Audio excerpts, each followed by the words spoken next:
low-income communities to be able to start to build more of a community-centered neighborhood. Sure. Because there are great people in every sort of neighborhood across New Right. Jersey. And having a teacher on the block or having a police person on the block would make it that much safer, or, Sure. encourage more, It's more a different civic connection that they participation. have to the town. I mean, when I was growing up, our police officers lived in town. Now they don't. I mean, so they're going home to participate and, coach Little League in their town and not where they live, not where they work. So part of me says, I want that residency requirement because it's a nice sense of community. And Bloomfield does offer everything. I mean, we have our more urban section, more of our apartment dwelling area, and then, the quote unquote nicer end of town. Well, everyone wants a police officer on their block, and by And everyone, we used to have, and I used to have one. yeah, we all like that. Every law-abiding citizen likes having And we like as the we say, connection the fuzz on the actually block. to the town. I look at it more that way. You care about it more. It's not like you're doing your job and going home. And certainly not that I'm saying that the police department does that. But, it's that community service that they could be doing in the town that they work in as opposed to the town. And most of them did start off living there and then moved. So, like I said, and then you kind of cut down on the pool of qualified people then as well. So I kind of get that flip side. Well, I mean, there's two issues, right? There's the issue of the state giving teachers and police officers loans that are forgivable Yeah. if they move to a town where they're working. And then there's the issue of mandating that certain civil servants, like the fire chief and whatnot, have to live in a town. I think Jersey City's trying to propose that right now. I believe so. And while I see well, obviously I'm against both of those. One is using the carrot. One is Right. encouraging. So while I don't think it should come from Trenton, I take less umbrage with it. And the other is using the stick. But by using that negative coercion that you have to live there, they are potentially cutting down the pool of qualified candidates.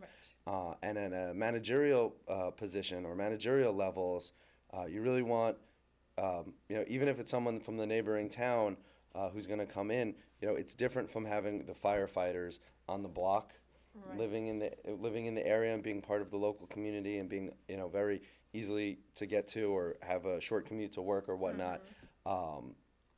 So I definitely think there's more of a case to be said to have your local beat cops and firefighters and teachers in the neighborhood than it is the managers and the upper bureaucracy in the town. Really? But then again, feel I'm not exactly I pro kind of- bureaucracy, so No, I'm not either. know. But I know a lot of the town administrators who live in Bloomfield, heads of departments, they don't live in town either. So they're making major decisions, whether it's about redevelopment, the budget and that kind of stuff, and then leaving. And Bloomfield residents are picking up the bag. So I don't know what the common ground. But it's kind of the same issue that I have with a affirmative action or whatnot. If someone is more qualified, but they don't live in town, and someone gets extra consideration or whatnot because they do live in town, but they're not as qualified, who do you That's want a for that problem. position? Absolutely. Well, I see some traps in this, and it sends up a couple warning flags. The whole bill. One of them is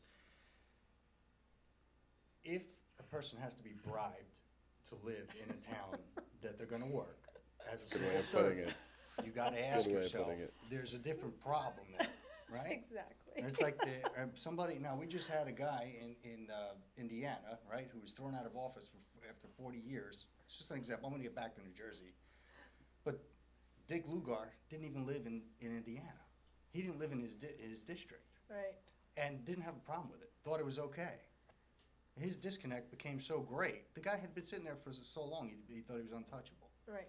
But let's get back to Okay. New Jersey for a second. A, does this become part of a bargaining chip later on for public sector unions? About, well, these are my loans, these are what I'm entitled to. God bless you, by the way, whoever sneezed.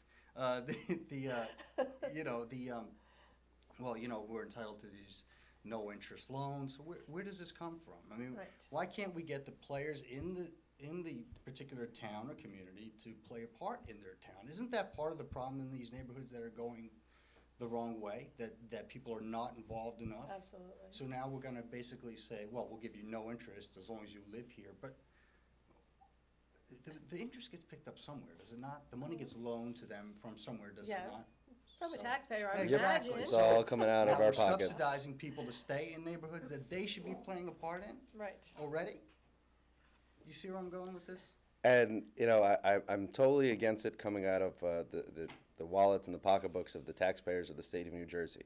If the municipalities themselves and the people of those cities and towns want to make that effort and decide on a local government basis that that's something that they should do with their tax base, then I support their right to do that. But when it comes from top down from Trenton, it's just absolutely a bad idea.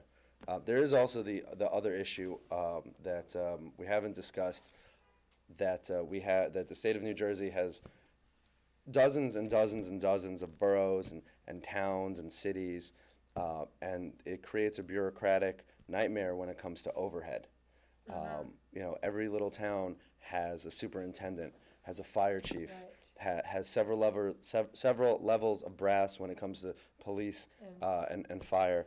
And a lot of the towns could benefit from shared service agreements, cutting down the overhead, keeping the same amount of teachers, per student, keeping the same amount of policemen on the street, keeping the same amount of firemen and firewomen on their patrols, but just getting rid of a lot of the bureaucratic duplication that happens in all these towns. What do you see as people's resistance to this?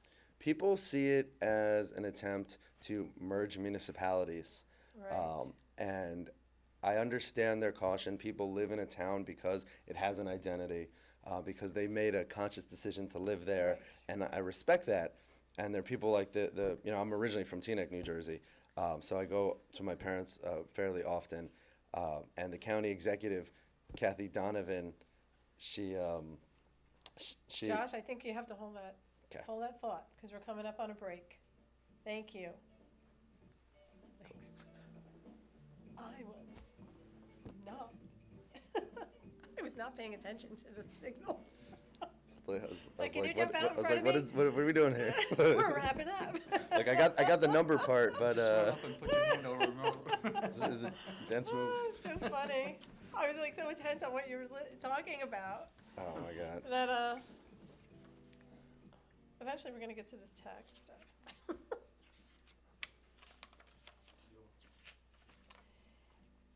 Thank you for listening to Common Sense, a production of Citizens for Limited Government, a nonprofit 501c3 educational organization, as we bring you the limited government free market solutions to today's problems. Common Sense is a listener-supported radio program that depends upon your donations to continue sharing our common message. With your support and partnership, we can continue to make an impact. You can make a difference by supporting our effort to bring this message to the airways so we can reach even more people. If you like what you're hearing today and would like to support our program, please contact me at suann.penna@yahoo.com to learn about our donation options. All donations are tax deductible as allowed by law and are used to support the radio program. Your contribution on a monthly or one-time basis is greatly appreciated, and every gift is important. You can continue to join the conversation by joining us on Facebook at facebook.com/limitedgov2011. Thank you for joining us today and for your support. We'll be right back. Okay.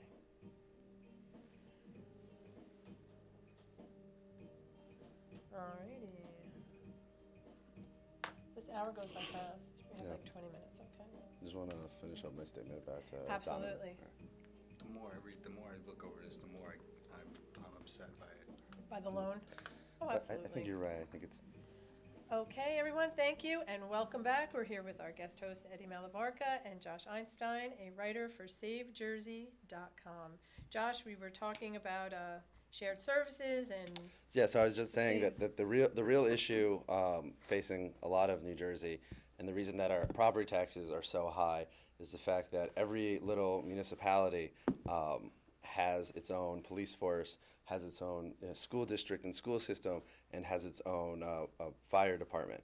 and we all want to keep the same coverage, but the bureaucratic elements need to be combined, which is one of the reasons Governor Christie has pushed consolidation, and why the Bergen County executive Kathy Donovan, along with the freeholders on the freeholder board like Rob Hermanson and other people have been pushing. Let's save the taxpayer money Right. by combining this overhead, keeping the same amount of police on the street, fire people on their beats, and teachers in the classroom, but there's just a ton of overhead, the top brass, superintendents, and whatnot. Right, and That- those are high salaries. Yeah, yeah. They get paid by us, and they don't come cheap. Right. So- And I have another idea. How about we sort of limit that middle layer of county government?